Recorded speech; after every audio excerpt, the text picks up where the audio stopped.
Salut tout le monde, j'espère que vous allez bien. Bienvenue dans cette vidéo où aujourd'hui nous allons parler du fait de ne pas se prendre la tête. Ne te prends pas la tête, relax, détends-toi, tu vas bien finir par trouver une solution.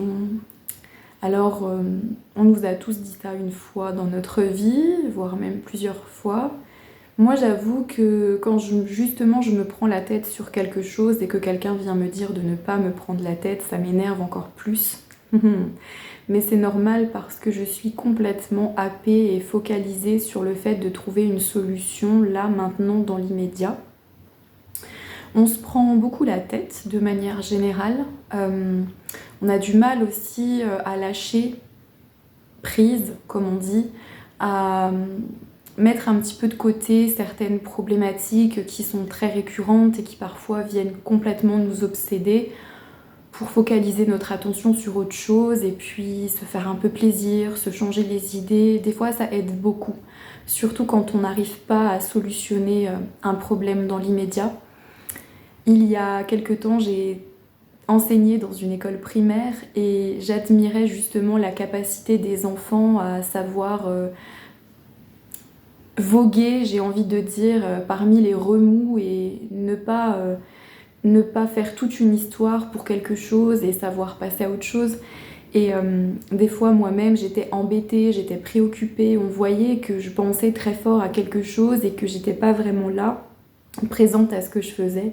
Et c'était très mignon parce qu'il y avait certains enfants qui venaient me prendre la main ou me faire une caresse sur la joue ou un câlin en me disant mais ça va aller maîtresse, faut pas être triste, allez tu viens jouer avec nous, c'est pas grave. Et c'était vraiment chouette parce que ce petit truc, cette petite personne qui vient vous voir et qui vous dit allez ça va aller, pense à autre chose, change-toi les idées, viens jouer un peu. Et le fait que j'aille jouer avec eux et que je pense à autre chose, et ben d'un seul coup, ça permettait de libérer justement l'espace dont j'avais besoin pour que la solution arrive. Le truc, c'est que quand on se prend la tête et qu'on est surchargé de tout un tas de choses, qu'on a plein de choses à penser, qu'on est un peu dans ce tourbillon mental et aussi émotionnel, on n'a pas l'espace nécessaire pour que les solutions et les opportunités se présentent. Donc on peut tourner comme un disque rayé, comme ça, pendant très longtemps, à ressasser la même pensée, la même problématique, sans s'apercevoir et sans pouvoir aussi ressentir que si jamais on lâche un peu ça et qu'on se focalise sur un autre truc, et ben en lâchant justement, c'est ce qui va permettre d'ouvrir l'espace. C'est un peu comme, par exemple, quand on cherche nos clés. On va vraiment chercher très fort, on va remuer toute la maison parce que ce qu'on veut absolument trouver, c'est nos clés. Et on va y passer du temps, on va y mettre de l'énergie, et puis on va être obsédé par ça. Et en cherchant nos clés, bah peut-être qu'on va s'apercevoir que y a une vieille écharpe, un foulard qu'on n'a pas vu depuis longtemps, qui nous avait manqué, qu'on a cherché longtemps, et tiens, en cherchant les clés, on tombe sur ce foulard. Incroyable. Et du coup on est super content parce que on a trouvé un objet qu'on n'avait pas l'intention de trouver justement, mais qui nous avait manqué et qu'on avait oublié quelque part, et paf, on tombe dessus comme ça d'un coup. Et on est tellement heureux d'avoir retrouvé ça qu'on oublie complètement qu'on cherchait nos clés.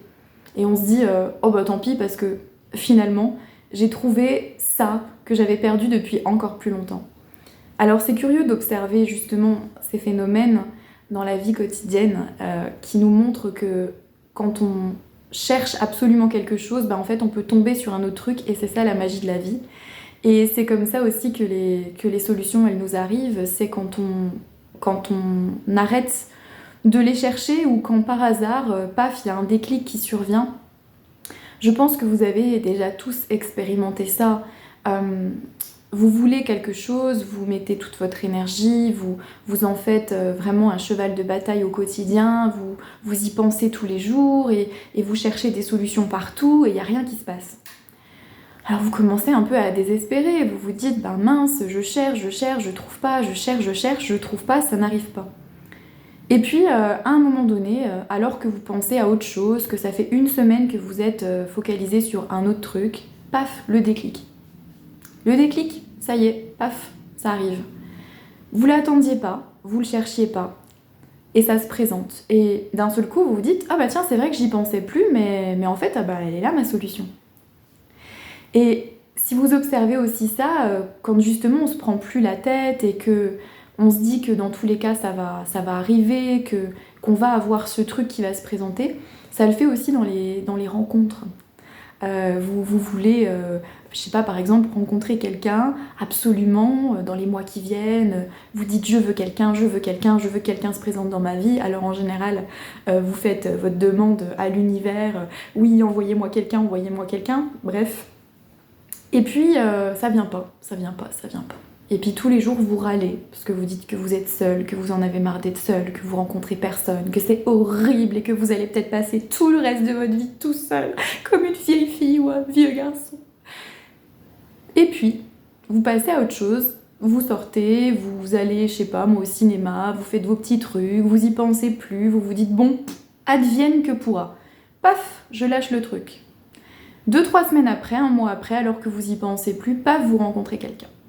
Et vous aviez même pas l'idée que cette personne-là, peut-être, allait devenir votre amoureux ou votre amoureuse. Vous n'y pensiez même pas. Et ça se trouve qu'au départ, cette personne, ça sera qu'un ami, et par la suite, ça se transformera en relation amoureuse.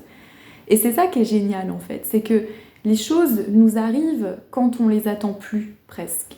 Quand on les cherche plus, quand on veut plus, justement, absolument les trouver. Et ça, c'est merveilleux. Et en général, de ce que j'ai pu observer et expérimenter, les solutions sont juste devant nous. La plupart du temps, c'est vraiment là, c'est vraiment ici. Tout autour de nous, il y a toutes les solutions, c'est comme si c'était évident. Et ce qui est dingue, c'est qu'on cherche cette évidence-là, on veut de l'évidence dans notre vie, on veut que ça soit simple, on veut que ça soit plus compliqué, mais pour autant, on s'obstine quand même à toujours aller chercher plus loin, à toujours essayer de trouver des solutions à 300, 400 km de là où on est, c'est imagé bien sûr, alors qu'en réalité, c'est exactement à côté de là où on habite.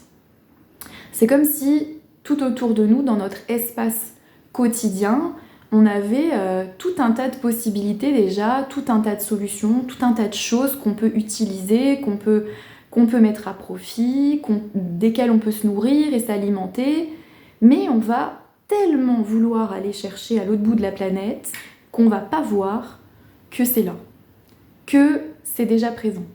Donc par exemple, on va se dire « Oh là là, j'aimerais rencontrer plus de monde, j'aimerais avoir plus d'amis, j'aimerais avoir une vie sociale plus riche », puis en fait, quand on y regarde bien, on se rend compte qu'autour de nous, on a déjà des personnes, même si elles sont pas forcément beaucoup, elles sont peut-être une ou deux, qui pourraient déjà être notre cercle social régulier, des personnes sympathiques sur lesquelles on peut compter, et qu'on pourrait voir plus souvent, avec lesquelles on pourrait tisser des vrais liens d'amitié sincères, mais on les voit pas. On les voit pas parce que nous, ce qu'on voit, c'est autre chose. Ce qu'on voit, c'est plus loin. Ce qu'on voit, c'est l'objectif. Ce qu'on voit, c'est le Japon, alors qu'en fait, on a tout ce qu'il nous faut ici. Et ça, c'est quelque chose qu'on peut observer très souvent. Et moi, ce que j'aime bien aussi, c'est ces histoires un peu d'amour, en quelque sorte, où on se fait une idée de l'homme ou de la femme idéale en se disant je voudrais qu'il soit comme ça, je voudrais que ça soit comme ça, puis on va toujours chercher plus loin, on y met notre imagination, nos projections, on est à fond, puis on regarde tout autour de nous à chaque fois qu'on va dans la rue pour savoir s'il y a une personne qui pourrait correspondre à ce profil. Et puis des fois on se rend compte qu'on a un ami sincère ou une amie sincère qui est là depuis très longtemps, on s'aime, on s'adore, on a une relation incroyable et qui du coup peut devenir une relation amoureuse parce que quelque part on en a peut-être envie tous les deux et c'est cette amitié qui peut-être pourra se transformer en relation amoureuse. Cette personne qui a toujours été là à côté de nous mais que quelque part on n'a jamais envisagé qu'elle devienne notre amoureux ou notre amoureuse parce qu'on avait une idée ou une image ou quelque chose en tête et qu'on ne voyait pas. On ne voit pas tout ce qu'on a en fait. Parce qu'on a le regard toujours vers l'horizon, le regard toujours plus loin, la tête toujours plus loin. Et ce qui est fou, c'est que des fois on passe des lustres à chercher quelque chose, mais vraiment des lustres, hein, des lustres à s'acharner. Et puis, comme pour les clés, en fait on s'aperçoit qu'elles sont dans notre poche. Ça c'est fantastique. Tu passes 2 semaines à chercher tes clés, tu refais un jeu de clés, le truc de dingue, et tu retrouves tes clés dans une poche. Elles étaient avec toi, elles étaient sur toi. Et bien du coup, dans la vie, c'est souvent comme ça. On cherche très loin, alors qu'en réalité c'est là, c'est juste à côté de nous, c'est dans une poche, c'est dans les gens qu'on aime, c'est dans notre vie quotidienne. Et puis quand on trouve la solution qui est là, on se dit, mais en fait c'était sous mon nez depuis le début. Depuis le début, je savais que c'était là. Mais je me suis tellement projetée ailleurs que j'avais pas vu. Voilà. Du coup, l'essentiel, c'est qu'on se prenne pas la tête, qu'on ouvre les yeux et qu'on regarde déjà tout ce qu'on a autour de nous parce que c'est déjà énorme en réalité. Si tu as aimé ce petit partage et si tu t'es reconnu aussi dans ce que j'ai dit, n'hésite pas à mettre un petit pouce bleu, ça fait toujours plaisir. Tu peux commenter aussi si tu veux partager une expérience ou poser des questions ou comme tu en as envie. Et moi je te dis à bientôt pour une prochaine vidéo.